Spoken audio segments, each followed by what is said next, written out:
नमस्कार, मी ऋषी देसाई. सुवर्ण कोकण सामर्थ्य महाराष्ट्राच्या विशेष कार्यक्रमात आपलं स्वागत. शेती आणि शेतीपूरक उद्योगाची श्रीमंती उलगडवणारा एकमेव कार्यक्रम अर्थात सुवर्ण कोकण सामर्थ्य महाराष्ट्राचे. या कार्यक्रमाच्या निमित्तानं आज आपण बोलणार आहोत सुवर्ण कोकणचे संस्थापक अध्यक्ष सतीश परब यांच्यासोबत. स्वागत आपलं. खरं तर गेल्या काही दिवसात शेतीपूरक उद्योगासंदर्भात लोकांची अवेअरनेस आहे तो वाढतोय. काय अनुभव आहे? अनुभव खूप जोरात आहे ऋषी. जशा पद्धतीत टाइम बदलला तसा नवा प्रेक्षक वर्ग लावला आणि आताचा जो प्रेक्षक वर्ग आहे ना त्यांची जाणून घ्यायची खूप जबरदस्त इच्छाशक्ती. म्हणजे दिवसाला कमीत कमी 2-250 फोन ऑफिसमध्ये असतात. कंटिन्यू दिवसभरात जवळजवळ 50-60 लोक येऊन जातात आणि प्रत्येक जण एनरोल व्हायचा प्रयत्न करतोय की नक्की सुवर्ण कोकण काय. ऍक्च्युली आपल्या कार्यक्रमातून त्यांना समजतं की शेतीपूरक उद्योगधंद्याबद्दल इथे माहिती दिली जाते किंवा प्रशिक्षण दिलं जातं. पण अश्वमेधमध्ये लोकांची जाणण्याची खूप हे होती, सुप्त इच्छा होती की अश्वमेध म्हणजे नक्की काय. आणि ज्यावेळेस त्यांना ऑफिसमधले सहकारी सांगतात की अश्वमेध म्हणजे एक असा एक अभ्यासक्रम ज्याच्यात तुम्ही आल्यानंतर 1 वर्षानंतर शाश्वत तुम्ही उद्योजक बनून बाहेर निघता किंवा हमखास तुम्हाला एक यशस्वी उद्योजक म्हणून तुम्हाला बाहेर पाठवलं जातं. फक्त त्यासाठी तुमची प्रबळ इच्छाशक्ती असायला हवी.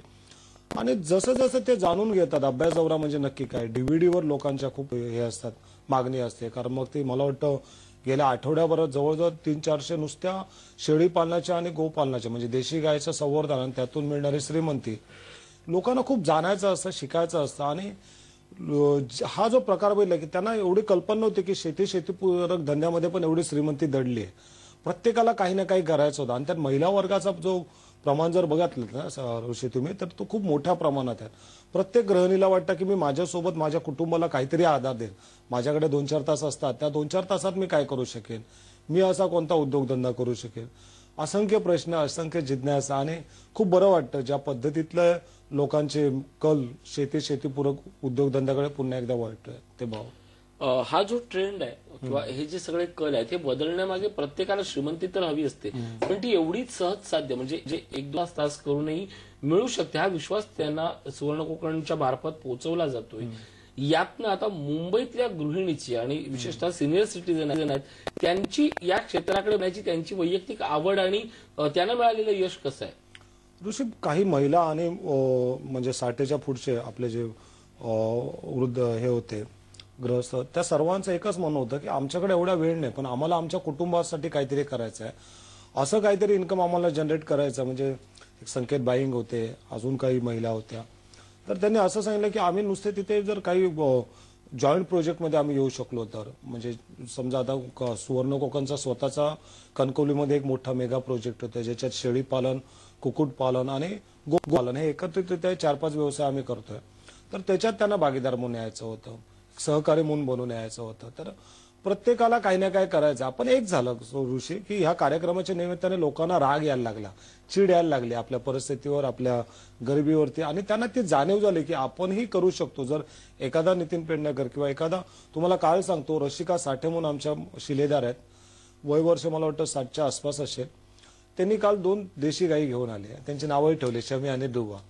आणि ती पूर्णतः पहिल्या याच्या म्हणजे 1 तारखेच्या अगोदर गेल्या वर्षीचं त्यांचं जर हे होतं, तुम्ही जर बघाल की त्या नक्की काय करतात तर त्या होम मेकर म्हणून, पण आता मात्र त्या उद्योजिका म्हणून मिरवतील. कारण 2 देशी गायी घेऊन त्यांनी स्वतःचा नवीन उद्योगधंदा सुरू केलाय कोकणामध्ये. आणि खूप बरं वाटतं की ह्या वयात सुद्धा एक नव्या चैतन्याने, नव्या उमदीने आणि काहीतरी आपल्याला करतात. आणि त्यांचा एक शब्द मला खूप आवडला ऋषी की ते 1 तारखेला त्यांनी घेतलेली आणि 1 तारखेलाच मला त्यांनी फोन केला, परब साहेब असं असं करते तुम्ही, 6 महिने मी शिकते तुमच्याबरोबर राहून, सगळ्या डीव्हीडी बघितल्या, कार्यशाळा केल्या आणि खूप आतमधून इच्छा होती काहीतरी करायची, पण काय जमत नव्हतं. मग आपले एक शिलेदार आहेत कोकणातले, त्यांना सोबत घेऊन त्यांनी, पण त्यांचं जे उद्दिष्ट होतं ना, कशा करता त्यांनी हा उद्योग चालू केला, तर त्यांचं म्हणणं असं होतं की माझ्या वडिलांची गावाकडे खूप कल होता त्यांचं देह वाचवण्याच्या अगोदर, आणि त्यांना गावात रमावं असं वाटायचं. आणि 1 तारखेलाच त्यांचं वर्षश्राद्ध होतं आणि त्यासाठी मी त्या 2 गायी घेऊन पुन्हा त्यांच्या निमित्ताने मी गावाकडे जायचा मी प्रयत्न. हा जो उद्दिष्ट असतो ना तो खूप महत्वाचा. तुम्ही करताय ते कोणासाठी करताय? तुम्ही तुमच्या घरच्या लक्ष्मीसाठी करताय, आपल्या जन्मदात्या आई वडिलांसाठी करतात, की मुलांना चांगले दिवस दाखवायचे ह्यासाठी करताय? हे उद्दिष्ट पहिले क्लिअर असलं पाहिजे ऋषी. हे उद्दिष्ट क्लिअर असण्याच्या अगोदर ना आपल्या काही संकल्पना असतात, आपल्या काही कल्पना असतात, आपण त्याच्याशी ठाम असतो म्हणून आयुष्यात आपण पुढे जाऊ शकत नाही. विशेषतः महानगरातली ही जी लोक असतात त्यांचं असं एक ठरलेलं असतं, मी जाणार आहे कोकणात काहीतरी करणार आहे, पण त्या 60 नंतर जाणार आहे. बरं त्यावेळी जाऊन मी काय करणार आहे, तर आंब्याची 4 झाडं नारळ लावणार आणि एखादं हॉटेल काढणार पर्यटकांसाठी, होमस्टे करणार आणि मी त्यातनं पैसा मिळवणार. या ज्या कल्पना आहेत त्यातनं नव्या कोकणच्या बदलाच्या कल्पना, नव्या कृषी विषयक जाणीवांच्या कल्पना त्यांच्यापर्यंत पोहोचल्या नाहीत. अवेअरनेस उर्वरित महाराष्ट्रात आहेत, पण महानगरांमध्ये नेमकं शेतीमध्ये काय होतं हे कळत नाहीये. हे आपण कसं बदलायचं? मागे ना मी जिओग्राफी चॅनलवरती बघितलं होतं की एक मोकळं मैदान होतं, त्यातले 2 हिस्से ना त्याच्यामध्ये त्यांनी गवत लावलं होतं आणि त्या गवतामध्ये असं होतं ना की एका गवताच्या त्या फेन्सिंगमध्ये त्यांनी गाढवाला सोडलेलं आणि एका गवताच्या फेन्सिंगमध्ये त्यांनी घोड्याला सोडलेलं. 15 दिवसांनी बघितलं नंतर त्यांना समजलं की जिथे घोड्याचं जे गवताचं फेन्सिंग होतं ना तिथे गवत जसंच्या तसं होतं, पण गाढवाला जिथे सोडलं होतं ना तिकडे मात्र सगळी माती सगळी दिसत होती, ते सगळं विखरलं होतं तिथे गवताचं. ह्याचं कारण काय माहितीये तुला ऋषी? गाढव जो असतो ना तो पूर्ण उपटून काढतो माती सकट आणि तो खातो, आणि घोडा आहे ना तो वरच्यावर खात असतो आणि त्यामुळे पुन्हा तो हिरवा येत असतं. आपल्याला जर 60 करायचं ना तर आतापासून राखून तर ठेवलं पाहिजे ना काही गोष्टी. 60 नंतर म्हणजे नक्की, आणि तुम्हाला तिथे विचारणार कोण आहे? त्यामुळे आतापासूनच तुम्हाला पावलं उचलली पाहिजे. जेवढं तुम्ही लवकर सुरुवात कराल ना, ही जी प्रोसेस असते ना आयुष्याची ती अशी असते, जेव्हा तुम्ही 30 पासून सुरुवात करता तेव्हा तुम्हाला चांगला स्लोप भेटतो, पण जसं जसं तुम्ही वर्ष घालता ना तसं तुम्हाला सरळ सुळका चढावा लागतो. आणि हे बागवान पिक्चर मध्ये तुम्ही बघितलात ना, बागवानमध्ये अमिताभला तर लिहायला तरी येत होतं, आपल्याला काय लिहायला येतंय? आपली कोणती पुस्तकं घेणार आहेत? मग आपल्याला आता काय करता येईल, तर गावाकडे जे काय आपले भाऊबंद आहेत, नातलग आहेत, त्यांना सोबत घेऊन, त्यांना विश्वासात घेऊन आपल्याला आतापासूनच काही पाऊल लावी लागतील, तर 60 नंतर आपले दिवस आहेत ना ते आपल्याला एक ताटमानेने जगता येईल ऋषी. बरं, असाच एक उपप्रश्न असा होतो की ज्यांचं कोकणात काहीच नाहीये, त्याने जमिनी खरेदी करा असं मी त्यांना सांगणार नाही, पण कोकणात काहीतरी करायचं आहे अशा माणसांसाठी, पण ज्यांच्याकडे पैसा आहे पण कोकणात काहीतरी करायचं आहे, इंडस्ट्रीयल नाही ऍग्रिकल्चर बेस, तर त्यांच्यासाठी सुवर्ण कोकण काय करू शकतं? ऋषी कॉर्पोरेट फार्मिंग हा प्रोजेक्ट आपण एक उभा करतो आपण त्याची पहिले म्हणून, तर त्याच्यामध्ये त्यांना आपल्याला सामावता येईल, कारण आपलं ध्येयच एक आहे की आपण सर्वांना सोबत घेऊन चालायचं आहे. आणि ह्याच्यामध्ये मग अशी काही लोक आहेत की ज्यांच्याकडे श्रम करण्याची ताकद आहे, श्रमशक्ती आपल्याला भेटू शकते. अशी काही लोक आहेत की जो थोडाफार पैसा आहे ते लावू शकतात. अशी काही लोक आहेत की ज्याचं ते मार्केटिंग करू शकतात. ह्या सर्व लोकांना सोबत घेऊन आपल्याला तो प्रोजेक्ट करायचा आहे. त्यामुळे प्रत्येकाला करण्यासारखं आहे, फक्त तुमची इच्छाशक्ती किती प्रबळ आहे ना ते अवलंबून आहे. ह्याच्यामध्ये वय तुमचं आड येत नाही, तुमचं जात आडवी येत नाही, तुमचं कोणता पैसा आडवा येत, तुमची इच्छाशक्ती काय ना ते महत्वाचं आहे ऋषी. आणि त्यामुळे सुवर्ण कोकणच्या माध्यमातून ज्यांना ज्यांना वाटतं की मलाही श्रीमंत झालं पाहिजे, मलाही उर्वरित आयुष्यासाठी मला काहीतरी गुंतवणूक केली पाहिजे किंवा काहीतरी मला माझ्या मुलाबाळांसाठी केलं पाहिजे ना, तर त्यांना आत्ताच हा वेळ आहे. एक नवीन वर्षात नवीन संकल्प करून आपण एक छान पद्धतीत काम करू शकतो. नक्कीच. आपला आणखीन एक संकल्प म्हणजे सुवर्ण कोकण चेंबर ऑफ कॉमर्स. आज या चेंबर ऑफ कॉमर्सची घोडदौड कशा पद्धतीने सुरू आहे, त्याला जर जॉईन व्हायचं असेल तर त्यासाठी काय नेमक्या गोष्टी? चेंबर ऑफ कॉमर्सची घोडदौड आपली सुरू झाली आहे. ऍक्च्युअली आपण थांबलो होतो कारण पहिला वर्धापन दिन आपला येतोय मार्चला, तेव्हा आम्ही एक मोठ्या प्रमाणात एक वेगळ्या आगळ्या स्वरूपात आम्ही लोकांसमोर जातो चेंबर ऑफ कॉमर्सचं काम करतो. चेंबर ऑफ कॉमर्सची स्थापना करण्याचा हेतूच हा होता की जे होतकरू तरुण आहे, ज्यांना आपल्या गावाकडे खेड्याकडे काही ना काही उद्योगधंदे शेतीपूरक उभे करायचे, पण त्यांना पैशाची वानव आहे. सरकारी धोरणं जर तुम्ही अनुदान किंवा योजना बघितलात ना तर त्या न घेतलेल्या बरा अशा पद्धतीने मग त्या पैशामुळे लोक लांब राहता कामा नये म्हणून असे उद्योजक जे कोकणातले किंवा इतर महाराष्ट्रातले ज्यांना आपल्या मातृभूमीसाठी आपल्या गावाकडे काही करायचं आहे पण वेळोवेळी त्यांना काय करता येत नाही, तर हे उद्योजक आणि हे होतकरू नव उद्योजक हे हातात हात घालून काम करावेत यासाठी त्याची स्थापना करण्यात आलेली आहे. नक्कीच मित्र हो, तुम्हाला आयुष्यात जर काही करायचं असेल तर तुमच्या हाताने वाव मिळावा. कदाचित तुम्हाला या वयात ते क्षम करता येणं शक्य नसेल किंवा तुमचा कोकणाशी थेट संबंध नसेल, पण कुणीतरी चांगलं करते त्याच्याशी आपण संदर्भित असावं म्हणून जर मदत करायची असेल किंवा तुमच्या उद्योजकीय ज्ञानाचा वापर कोकणातल्या बेरोजगार तरुणांना व्हावा यासाठी तुम्ही झटत असाल तर या सगळ्याचं नाव म्हणजे एकत्रित उत्तर म्हणजे सुवर्ण कोकण आहे. एक छोटासा ब्रेक घेतोय, लगेचच तो पाहत राहा सुवर्ण कोकण सामर्थ्य महाराष्ट्राचे.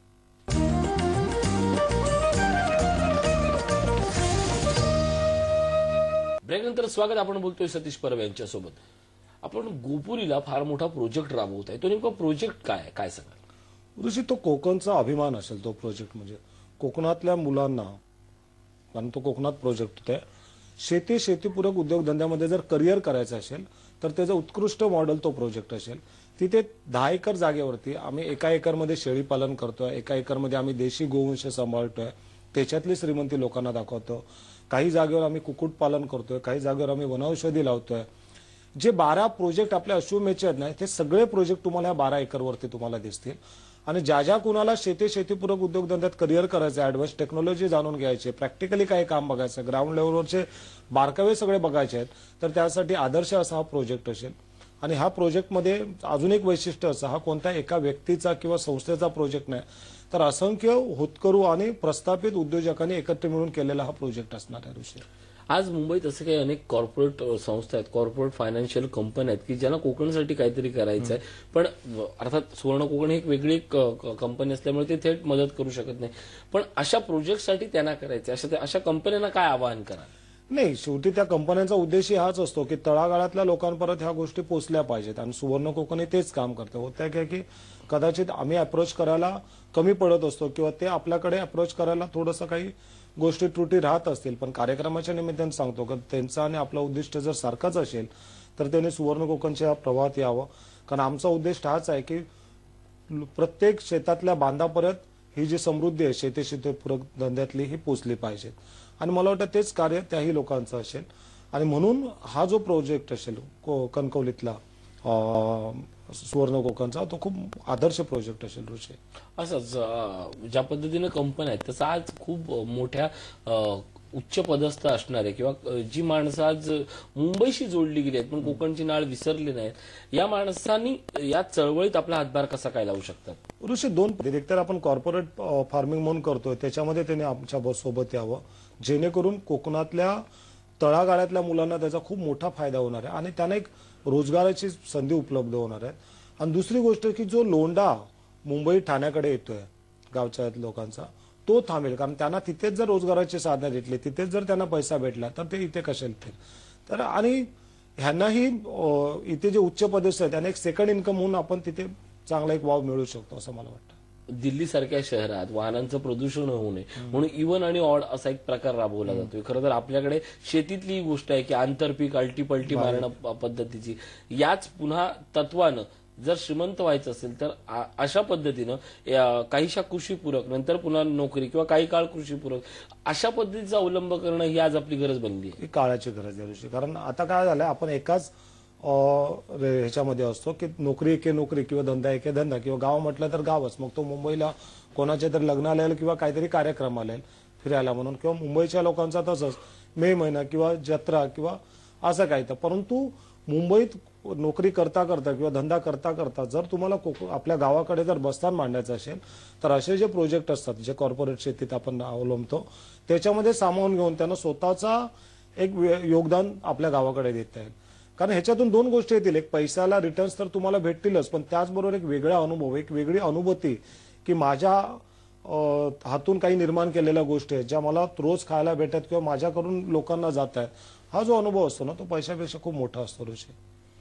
नक्कीच याच अनुभवानं आपण श्रीमंत होत राहतो आणि याच श्रीमंतीतनं आपल्याला जगण्याचे मार्ग आहेत ते समृद्ध होतातच, पण आपल्याला पुढे जाण्याचाही एक नवा आशावाद मिळतो. छोटासा ब्रेक घेतोय, पात्रा सुवर्ण कोकण सामर्थ्य महाराष्ट्राचे.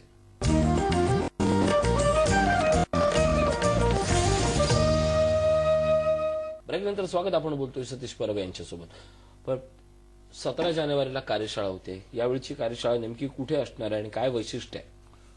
ऋषी, ह्यावेळेची कार्यशाळा खूप वेगळी आहे. म्हणजे आजपर्यंत जे अश्वमेधचे ज्या 6 कार्यशाळा झाल्या त्यातली सगळ्यात बोलतात ना जिचं खूप लोक आतुरतेने वाट बघत होते, म्हणजे गृहिणी किंवा असे वृद्ध लोक की ज्यांना फक्त दिवसातले 2-4च तास आहेत आणि वेळ नाहीये बाहेर जायला, तर त्यांना घरच्या घरी, म्हणजे मुंबईतला मनुष्य सुद्धा आपल्या बाल्कनीमध्ये, टेरेसमध्ये किंवा सोसायटीच्या गच्चीवर अशी नक्की काय भाजीपाल्याची किंवा फळाची लागवड करू शकतो ज्याच्याकडून त्याच्याकडे लाखो रुपये दरमहा येऊ शकतील.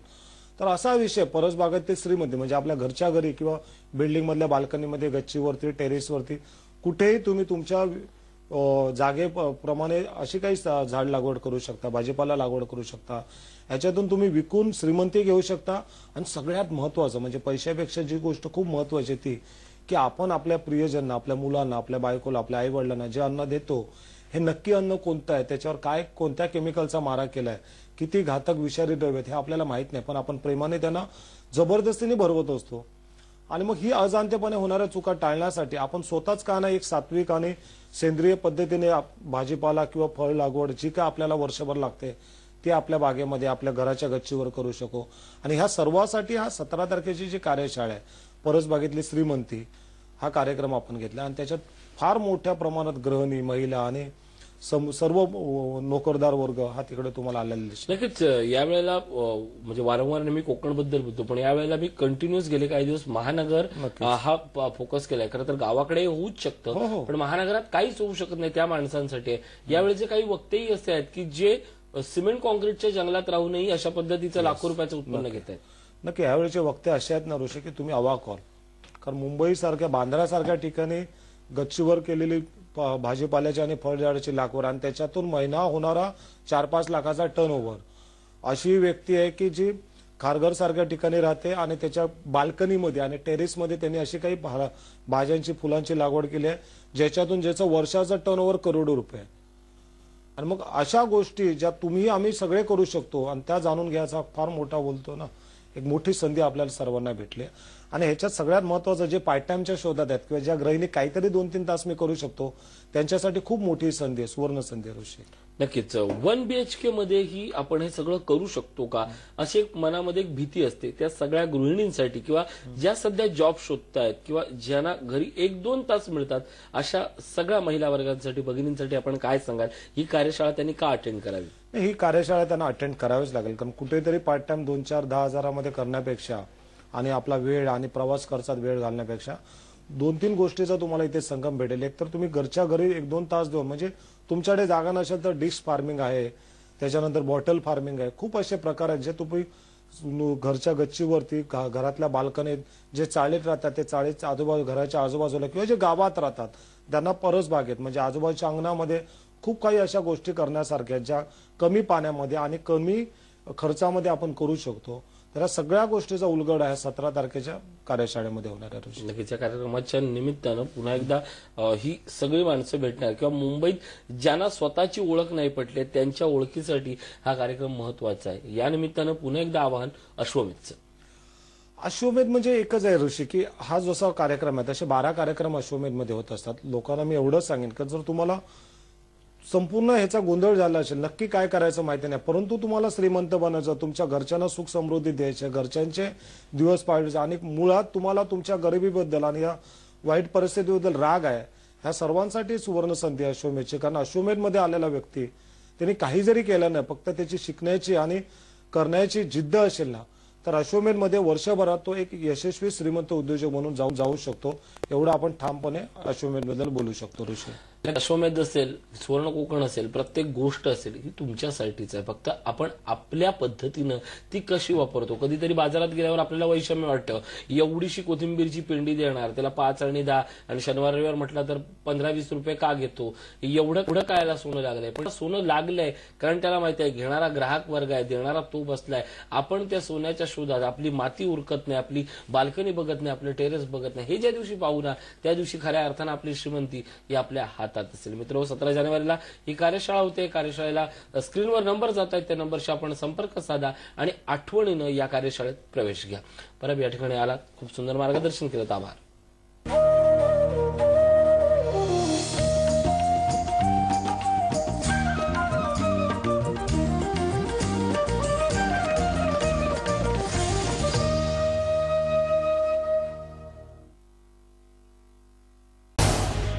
झी 24 तास रहा एक पाऊल पुढे.